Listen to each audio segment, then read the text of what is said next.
সালাম এবং শুভেচ্ছা জানাচ্ছি কৃষি এটি পক্ষ থেকে। আমরা আজকে আপনাদেরকে দেখাচ্ছি ঘূর্ণিঝড় রেমালের কারণে সৃষ্ট বৃষ্টিপাত এবং বাতাসের গতিবেগ অত্যন্ত তীব্র এবং সকাল থেকে গুটি গুটি বৃষ্টি হচ্ছে এবং মুষলধারে বৃষ্টি হচ্ছে। থেমে থেমে আসছে দমকা হাওয়া এবং দমকা হাওয়ায় জনজীবন বিপর্যস্ত। তীব্র তাপদাহের পরে আমাদের এই স্বস্তির এই বৃষ্টির পাশাপাশি যখন ঘূর্ণিঝড় আকারে রূপ নিয়েছে বঙ্গোপসাগরে সৃষ্ট নিম্নচাপটি যখন ঘূর্ণিঝড় আকারে রূপ নিয়েছে তখন তেমনি তেমনি বৃষ্টি এবং ঝড়ো হাওয়া বইছে, যাতে বিশেষ করে ছাদ বাগান এবং ফসলের জমি রয়েছে সেগুলি রক্ষণাবেক্ষণ করবেন। যেখানে জলাবদ্ধতা হওয়ার সম্ভাবনা রয়েছে সেখানে ড্রেনেজ ব্যবস্থা দিয়ে পানি অপসারণের ব্যবস্থা করবেন এবং ফসলের দিকে নিয়মিত পর্যবেক্ষণের দিকে রাখবেন এবং এই জনজীবন যাতে কোনোভাবে বিপর্যস্ত না হয় এবং মানুষের যাতে ক্ষয়ক্ষতি যতটুকু সম্ভব কমিয়ে আনা যায় সেদিকে খেয়াল রাখতে হবে। অত্যন্ত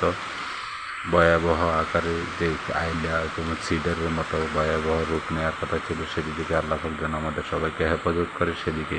খেয়াল রাখতে হবে এবং আল্লাহ পাকের উপরে আমরা ফরিয়াদ করি যেন আমাদেরকে জনজীবনে যাতে কোনো রকমের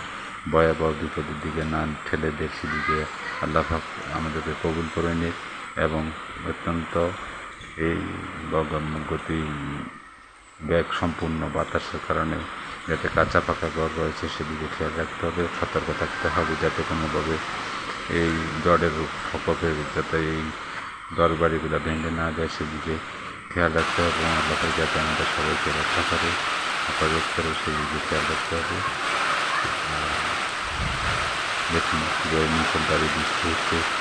বাতাসের গতিবেগ অত্যন্ত তীব্র আকার, এই বৃষ্টি এবং তীব্র বাতাস এবং ঝড়ো হাওয়া মৌসুমী থেকে সৃষ্ট পানির উচ্চতা মানুষের সমতলের দিকে চলে আসা বাতাসের তাণ্ডব ফসলের ক্ষয়ক্ষতি সেটি পুষিয়ে আমরা যাতে জনজীবনের সুস্থ ফিরিয়ে আনতে পারি। আল্লাহ পাক যেন আমাদেরকে সেই সহ্য ক্ষমতা ধারণ করার তৌফিক দান করে সবাই বলুন আমিন। এবং